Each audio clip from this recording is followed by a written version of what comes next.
Hello everyone, praise the Lord, hallelujah. गिबिसिन थारावनो आं नोंथांमोनखौ आंनि गोसो गोरबोनिफ्राय खुलुमहरनाय थाबाय आरो बरायबाय नोंथांमोनखौ आंनि फेसबुकआव आंनि इउटिउबआव आरो इसोरनि रायजोआवबो नोंथांमोनखौ बरायबाय। दिनै जों आरोबाव बे मोजां समफोरखौ इसोरनि बाथ्रा सावरायनो मोननायखाय आं इसोरखौ हामबाय होनदों आरो नोंथांमोन साफ्रोमखौबो आं हामबाय होनदों जायफोरा खोनासंदों आरो जायफोरा खोनासंनो गोसो दङ बिथांमोनखौ साफ्रोमखौ आं प्रभु जिसुनि मुङैनो आं साबायखर बावदों। दिनै जों सावरायगोन मोनसे गोनां आयदानि बिसय मोनसे गोनां आयदानि सोमोन्दै जों सोलोंगोन। बे आयदायानो जाहैबाय आं सोर, हु एम आइ, मे कन हुम। फै जों आयदानि सोमोन्दै सावरायनाय जों इसोरनिफ्राय जों बोर बिदों जाहाथे बियो जोंखौ सहाय खालायथों, मदद खालायथों, बिनि बोथोनखौ बुजिनो गोसोआव लानो आरो बेखौ जों गाव गावनि लाइफआव एप्लाइ खालामनो हानाय बायदि जों गासैबो मेगन मोदै सोरगो आरो बुहुमनि बिगोमा सोरजिगिरि आंनि जिउनि गराखि आफा इसोर, बे समाव आफा नोंखौ आं हामबाय होनदों मानोना आफा नों अनख', नों जोंनि जिउनि गराखि। आफा अननानै नों जोंनो बे मोजां समखौ होबाय। आफा बे मोजां समाव नोंनि बाथ्राफोरखौ नोंनि फिसाफोरजों लोगोसे सावरायनो, नोंनि आखाइजों सोरजिजानाय मानसिफोरजों लोगोसे सावरायनो आफा नों गोहो बोलो आरो गियानफोरखौ होदो। आफा नोंनि गोथार जिउखौ बे समाव थोनहरदो जाहाथे जों बुजिलायनाय बायदि आरो जों बोलो गोरा आरो महिमा गोनां खालामनो हानाय बायदि नोंनि मुंखौ आफा इसोर फैजों लोगोसे थाफ्लायदो। आफा जोंनि गोबां जानाय पाप अप्रादफोरखौ निमाहा खालामदो आफा। बे आरज फोथायनानै नाजारनि प्रभु जिसुनि मुङै गथायनाय जाबाय, आमेन। फै जों अब्ला दिनै इसोरनि बाथ्राखौ जों सावरायदिनि बोथोना जोंखौ मा होनदों। आयदाया जाबाय हु एम आइ, आं सोर, मे कन हुम। जेब्ला सासे मानसिया बा आं आरो नोंथाङा सोर गावखौ जुदि बुजिनो मोनाखैब्ला, गावखौ हमदांनो मोनाखैब्ला, अब्ला नोंथां आरो आंनि जिउआ टटेलि बेखार जागोन। जों गावनि जिउखौनो मोनथियाब्ला आं बबेनिफ्राय फैदों, आं मा खालामनो हागौ, आंहा मा दङ, आंहा मा मतलब, बे खोथाखौ जुदि जों मोनथियाब्ला जों बेखार जागोन। जों फाग्ला मानसिजों समान जागोन, जायनि मेलेमा खर'आ खामानि मावा बे मानसिजों समान जागोन। बेनिखायनो फै जों दिनै सावरायदिनि इसोरनि बाथ्राया नोंथांखौ बा आंखौ सोर होननानै खोन्थादों। गिबियावनो जों बेखौ नायदिनि जागायजेननाय गांसेनि 26 सिरिखौ आं हिन्दीनिसो फरायगोन मानोना आं हिन्दीनिसो बांसिन क्लियार मोनो। बर'नाव एसे आं उसुखुथु जायो बाइबेलाव, ओंखायनो निमाहा खालामगोन नोंथांमोना जायफ्रा एसे हिन्दीखौ बुजिनो गोरा मोनो, थेवब्लाबो बुजिनो एसे नाजादो आरो आं बर'निनो आं बुंखागोन। स' बयबो गोसो होनानै खोनासंदो। बेहाय बिदि लिरनाय दङ जागायजेननायनि गांसेनि 26 सिरियाव, फिर परमेश्वर ने कहा, हम मनुष्य को अपने स्वरूप के अनुसार अपने समानता में बनाए। बेहाय इसोरा बुंदों फै जों मानसिखौ गावनि रुप बादि आरो गाव बादि समान बानायदोनि होननानै लेंदों। नोंथांमोना बे बोसोनखौ मोजाङै स्टाडि खालामनानै नाय, गोथार बाइबेलखौ फराय। बेहाय बुंदों हाम होनना बुंदों। बेयो हारसिंल' नङा, सोरखौबासो लिंदों। बेनिखायनो हाम होनना बुंदों, फै जों होननासो बुंदों। इसोरा बुंदों फै जों मानसिखौ गावनि महर बादि आरो गावजों समान बानायदोनि होननानै बुंदों। बेनि ओंथियानो जाहैबाय इसोरा ट्रिनिटि इसोर, बिफा, फिसा आरो गोथार जिउ, बे साथामजों सासे इसोर। बे इसोरानो जोंखौ सोरजिदों। बेनिखायनो बुंदों फै जों मानसिखौ गावनि रुपजों आरो गावनि समानथाजों बानायनो होननानै बुंदों। अब्ला नोंथांमोना बुजिबाय जानो हागौ जोंखौ सोर सोरजिदों। नंगौ, आंहा बा नोंथाङा सासे बिफा दङ, सासे बिमा दङ, जायनि जुनै नोंथाङा बे संसाराव जोनोम मोननानै फैदों। बे जोंनि बिमा बिफा। फै अब्ला जों नायबावदों बिनि अनगायैबो जोंनि आबौ आजौनि समाव मानसिखौ जेब्ला सृष्टि खालामजेनदों, बानायजेनदों, अब्ला इसोरा बेबायदि बानायदों आरो इसोरा जेब्ला सोरजिजेनदोंमोन सोरजिजेननायनि 6नि सानावहाय मानसिखौ सोरजिदों अब्ला नोंथाङा सासे इसोरजों सोरजिजानाय मानसिसो आरो जों जुदि नायबावोब्ला जागायजेननाय गांनैनि 7 नायबावोब्ला बेवहाय बुंदों तब यहोवा परमेश्वर ने आदम को भूमि की मिट्टी से रचा और उसके नथनों में जीवन का श्वास फूंक दिया और आदम जीवित प्राणी बन गया नोंथाङा जानो हागौ बुजिबाय बेयाव ओरैबायदि बुंदों बर'नि अब्ला फोरबो जिह'वाया बुंबाय फोरबो इसोरा बुंबाय आदमखौ हाजों बानायनानै बिनि गन्थंथिंजाय सुफुंनानै बार सुफुंनानै जिउखौ सोनानै होबाय होनना बुंदों अब्ला आदमा सेथि मानसि जायनि मुंखौ जों आदम होननानै मिथिगौ बे आदमा जीबित प्राणी होनना बुंदों माने गोथां मानसि महर मोनबाय बे गसंनो हाबाय थाबायनो हाबाय मेगन नुबाय सासे गोथां मानसि जाबाय दिस इज द फार्स्ट क्रिएशन मानसि सोरजिनाया आरो बेनिखायनो बे मानसिनि मुंखौ आदम होनना बुंदों आं बुंनो सानदों बे आदमनि मतलबानो जाहैबाय बिनि ओंथियानो जाहैबाय मानसि आदम माने मानसि फै आरोबाव जों नायदिनि इसोरा अब्ला सोरजिजेननायाव मानसिखौ गावनि आखाइजोंनो आरो हाद्रि बालाजों बे जोंखौ सोरजिदों अब्ला नोंथांमोना बुजिबाय नोंथांमोना इसोरजों सोरजिजानाय नोंथांनि जिउआ बेसेन गोनां आरोबाव जुदि जों नायोब्ला गोथार बोसोनावहाय अब्ला जों नुनो मोनबावगोन बेहाय दायुदा लिरदों हिन्दीनि बुङो भजन संहिता बर'नाव गितफोर होननानै बुङो गितफोर 139नि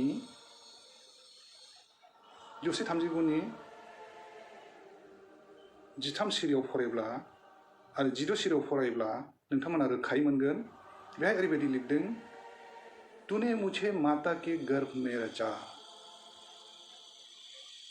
तूने मुझे माता के गर्भ में रचा जेब्ला नों आरो आंहा बिमानि गोरबोआव दंमोन बिमानि गोरबोआव जों जागायजेनदोंमोन बे समनिफ्रायनो जोंखौ इसोरा बानायदों होनना बुंदों आरो बिनि गाहायाव 16 सिरियाव नायबावोबा फरायोबा जों मोननो हायो तेरे आँखों ने मेरे बेदोल तत्व को देखा और मेरे सब अंग जो दिन दिन बनते जाते थे वे रचे जाने से पहले तेरे पुस्तक में लिखे हुए थे बेहाय सोमोनांथाव बाथ्राखौ डेभिडआ बुंदों जेब्ला नोंनि मेगना जेब्ला इसोरनि मेगना जों सोरजिनायनि सिगांनो जों सोरजिजागोन होननानै जों आसा दंमोन दुलुर दाउदै बादिल'मोन जों बिनि सिगांनो होननानै इसोरनि मेगना जोंनि सायाव नांखाबाय जोंनि सायाव बे नोजोरखौ होखादों होनना बुंदों आरो बे जोंनि अंगफोरा जोंनि बे आथिं आखाइ खोमा गन्थं गासिबो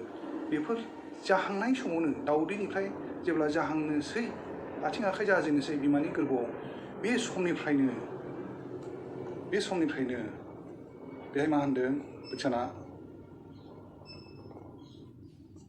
नोंनि लेखायाव लिरनानै दंखायो होनना बुंबाय अब्ला नायदो जोंखौ सोरजिनायनि सिगांनो इसोरा जोंनि बिमानि गोरबोआवनो दाउदै समावनो जोंखौ नोजोर होखादों आरो जोंनि बे देहाफोरा एसे जे बिमानि गोरबोआव देरलांबाय थानाय समावनो बे समावनो जोंनि गासैखौबो इसोरा लिरनानै दंखायो होननानै डेभिडआ बुंदों अब्ला नायदो नोंथाङा ओरैनो नंबां जाबां सोरनिबा जुनै नोंथाङा जोनोमखौ मोनाखै नोंखौ इसोरा मानसि महरै माबा मोनसे पारपास लानानैसो बे बुहुमाव हरदों जानांगौ नोंथांमोना क्लियार बुजिबाय बेनि अनगायैबो आरो फारियै जों नायलायबावोब्ला जों मोनबावगोन जिरमियानि गांसेनि 5 सिरियाव मा लिरदों फैजों फरायदिनि बेहाय ओरैबायदि लिरदों जिरमाया गर्भ में रचने से पहले ही मैंने तुझ पर चित्त लगाया और उत्पन्न होने से पहले ही मैंने तेरा अभिषेक किया बेहाय जिरमियानि सायाव इसोरनि बाथ्रा फैदोंमोन बे बाथ्राखौ जिरमाया लिरदों गोरबोआव बिमानि गोरबोआव फैनायनि सिगांनो बिनि सायाव इसोरा नोजोर होखादों आरो जोनोम जानायनि सिगां बिखौ इसोरनि बोरजों लुसिफावनानै बिखौ बोर होखादों। अब्ला नायदो दिनै जों बुजिनो मोनदों जोंनि जिउआ इसोरजों होजानाय जिउ, जोंनि देहाया इसोरजों होजानाय देहा। बेनिखायनो फै बे देहा, बे सोलेर आरो बे जिउ आत्माखौ जोथोन लादोनि। मोनसे बाथ्रा नोंथांमोनखौ बेहाय आं खोन्थानो गोसो जादों। बेनो जाहैबाय जोंनि बे मानसिया मोनथाम जिनिसजों, मोनथाम बुस्थुजों दाजानाय बा दङ। बे मोनथाम बुस्थुआ जोंनियावहाय बेनो जाहैबाय जोंनि कमप्लिट बे देहा, बेनि उनाव जाहैबाय मोनसे जिउ, जाय जिउखौ जों हां होनना बुङो, आरो मोनसेया जाहैबाय आत्मा। बे मोनथामजोंसो जोंनि बे देहाया, बे मानसिया सोलिनानै थायो। गोसोआव थागोन खोमा? देहा, जिउ आरो आत्मा। बे मोनथामजोंसो जोंनि जिउआ, जोंनि देहाया, जों मानसि जाथिया सोलियो, बा बे मोनथाम जिनिसा जोंनि जिउआव दङ। फै जों आरो गोदान रादायनिफ्राय जों नायदोनि। बेहाय गोदान रादायाव ओरैबायदि लिरदों, जननि गांसेनि 12 सिरियाव ओरैबायदि लिरदों, परंतु जिन्होंने उसे ग्रहण किया उसने उन्हें परमेश्वर की संतान होने का अधिकार दिया। नाथायब्ला होनना बुंदों, जायफोरा बिखौ नाजावबाय। सोरखौ नाजावबाय? बेहाय जिसु ख्रिस्ट'नि खोथा बुंदों। जायफोरा जिसु ख्रिस्ट'खौ नाजावबाय बिसोर साफ्रोमखौबो इसोरा गावनि फिसा होननानै मोनसे अथ'रिटिखौ जोंनो होदों। अब्ला नोंथाङा सासे मानसिल' नंला, इसोरजों सोरजिजानाय मानसिल' नंला, नोंथाङा सासे इसोरनि फिसा। नोंथाङा सासे इसोरनि फिसा। जुदिहाय नों इसोरखौ नाजावोब्ला, जिसुखौ फोथायोब्ला, इसोरनि फिसा होननानै मोनसे गेदेर अथ'रिटिखौ जोंनो होदों। नोंथांमोना मोनथिबाय। अब्ला जुदि नों इसोरखौ नाजावदोंब्ला, जुदि नों जिसु ख्रिस्ट'खौ नाजावदोंब्ला नोंथाङा सासे इसोरनि फिसा। बे मोनसे गोजोनथाव खौरां जोंनि थाखाय। बे मोनसे गुड निउस नोंथां आरो आंनि जिउनि थाखाय। आरो मानि थाखाय गुड निउस होनोब्ला, नोंथांमोना मोनथिखागौ सासे फिसाया सासे बिमा बिफानिफ्राय मा अथ'रिटिखौ मोनो, आरो बिनि मा दङ गैया। बिमा बिफानि उनाव बा बिमा बिफा थासान्दियावनो गासैखौबो बिमा बिफाया गावनि गथ'फोरनो बा गावनि फिसानो, गावनि फिसालाफोरनो गथायनानै होयो। देट मिन्स नेक्स्ट जेनेरेसना बिमा बिफानि उनाव बिनि गथ' गथायफ्रा जायो, बा बिनि गासिबो सम्पति बा गासिबो अथ'रिटिखौ बे मोनजोबो। स' इसोरनि बाथ्रा जोंखौ मा बुंदों जों मोनथिबाय। फै जों जोबनायाव मोनसे बाइबेल फदनाखौ जों नायबावदिनि। बे जननि 14:12 ओरैबायदि लिरदों। जननि 14:12 सिरियाव ओरैबायदि लिरदों, मैं तुमसे सच सच कहता हूँ कि जो मुझ पर विश्वास रखता है, ये काम जो मैं करता हूँ वो भी करेगा, वरना इससे भी बड़े काम करेगा। जिसुआ बुंदों, आं नंगुबैनो थार बाथ्राखौ बुंदों आरो गले गले बुंदों होनना बुंदों। जायहा आंनाव फोथायो, आं जा खामानिफोरखौ बे संसाराव थानाय समाव, बे बुहुमाव थानाय समाव, बे रायजोआव थानाय समाव मावदोंमोन। नोंथांमोना मिथियो जानो हागौ, जिसुआ बे संसाराव थानाय समाव, बे बुहुमाव थानाय समाव सोमोनांथाव खामानिफोरखौ, महिमा गोनां खामानिफोरखौ मावदोंमोन। बाइबेलाव रोखा रोखायै लिरना दंखाजोबखायो। जानो हागौ नोंथांमोना गासैखौबो मोनथिखायो। बेबायदि खामानिफोरखौ सिम्पलि आं बुंलांसै। जिसुआ जेब्ला बे संसाराव दंमोन, थाबायनो हायैखौ थाबायहोदों, थैनायखौ फोथांदों, खोनायैखौ खोनाहोदों, नुयैखौ नुहोदों, बेमारिखौ फाहामदों। एभ्रि काइन्ड गोबां खामानिखौ, मोजां खामानिखौ जिसु ख्रिस्ट' मावदोंमोन। जिसु ख्रिस्ट'आ बेनिखायनो गावनो बुंदों, जुदि नोंसोरो आंखौ फोथायोब्ला आं जेरैबायदि मावदोंमोन बेबायदि नोंथांमोनाबो बा नोंसोरबो मावनो हागोन होननानै अथरिटि होदों आरो बेनिख्रुइ बांसिन गिदिर खामानिखौ मावनो हागोन होननानै जिसु ख्रिस्ट'आ गावनो बुंदों। अब्ला साननानै नायदो, नोंथाङा सासे नंखाय नंबां जाबां बेसेन गैयै मानसि नङा। सोरजिजेननायाव इसोरा गावनि आखाइजोंनो जोंखौ सोरजिबाय। बेनिहाय जेरै जों फिरि उनाव फिरि जोनोम मोनबोदों, बिदिनो बिमा बिफानि गोरबोनिफ्रायनो बे जोंखौ बानायदों, फेदेरदों, पारपास खालामदों। बिनि अनगायैबो गोदान रदायाव जिसुनि उनाव ओरैबायदि जों मोनसे अथरिटिखौ होदों, जाय अथरिटिया गावनि फिसा होननानै मोनसे अथरिटि, इसोरनि फिसा होननानै जोंखौ अथरिटिखौ होदों। आरो लास्टाव जों फरायनो मोनदों, बिनि अनगायैबो जिसुआ, इसोरनि फिसा जिसुआ जेरै संसाराव थानाय समाव गेदेर गेदेर खामानिफोरखौ, सोमोनांथाव खामानिफोरखौ, महिमा गोनां खामानिफोरखौ मावदोंमोन। बेबायदि खामानिफोरखौ नोंसोर मावनो हागोन आरो बेनिख्रुइ बांसिन गेदेर खामानि मावनो हागोन होननानै अथरिटिखौ होदों। अब्ला दिनै जों सानना नायदों, नोंथाङा सासे मामुलि मानसि नङा। अब्ला नोंथाङा गावनि जिउखौ, बे मोदोम सोलेरखौ, नोंथांनि बे आत्माखौ नोंथाङा माबायदि बेबहार खालामदों, माबायदि सोलिदों, माबायदि नोंथाङा इउज खालायदों। बेनिखायनो गावनि गोसोजों साननानै नायदो आरो बोसोनखौ आरोबाव गोथौवै ध्यान खालामनानै नायनो आं नोंथांमोनखौ खावलायबाय।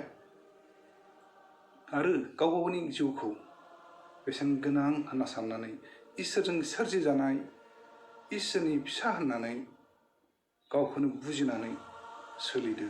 आरो अब्लासो जों बे संसाराव, बे बुहुमाव थासान्दियावनो जों इसोरनि रायजोखौ जों लुखांनो हागोन आरो जों इसोरनि अननाय अनुग्रहखौ जों मोनफाबाय थागोन। फैदोंबा नोंथांमोना बुजिजोब्बाय खोमा आं फोथायदों। आरो जायफोरा बे समखौ मोनाखिसै बिथांमोननोबो नोंथांमोना शेयार खालामदो। जुदि आंनि बा इसोरनि बाथ्रा बुंनायफोरखौ नोंथांमोना मोजां मोनदों बा बुजिनाय मोनदों बा बुजिनाय मोनाखिसै, कमेन्टआव लिरोब्ला आं मोजां मोनगोन। आरो जुदि माबाफोर सुद्रायनो गोनां दंबा बेहायबो नोंथांमोना कमेन्ट हरोब्ला आं बांसिन गावखौनो आं गोजोननाय मोनगोन। नोंथांमोननि लिरनायनि दारैनो आं गावखौ आं सुद्रायगोन आरो आं मोनसे स्पिरिचुवेल लेभेलखौ आं गोजौसिनथाराव लांनो आं हास्थायगोन बा नाजानो आं गोहो बोलो मोनगोन। स' गोजोननाय मोनबाय नोंथांमोना आंनि बे बोसोन बुंनायाव, इसोरनि बाथ्रा सावरायनायाव जोंजों लोगोसे थानानै खोनासंलायबाय, लाबाय, बाथ्राखौ एसे गोसोआव सानबाय।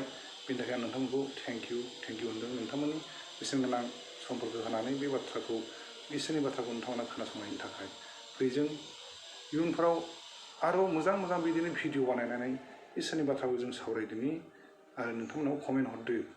बेबायदि समखौ आसा खालामनानै नोंथांमोनखौ लोगो मोननायनि आसा लानानै दिनैनि आयदाखौ आं बेयावनो दोनथ'नोसै। नोंथांमोना मोजाङै थादो, गावनि जिउखौ मोजाङै इउज खालायदो।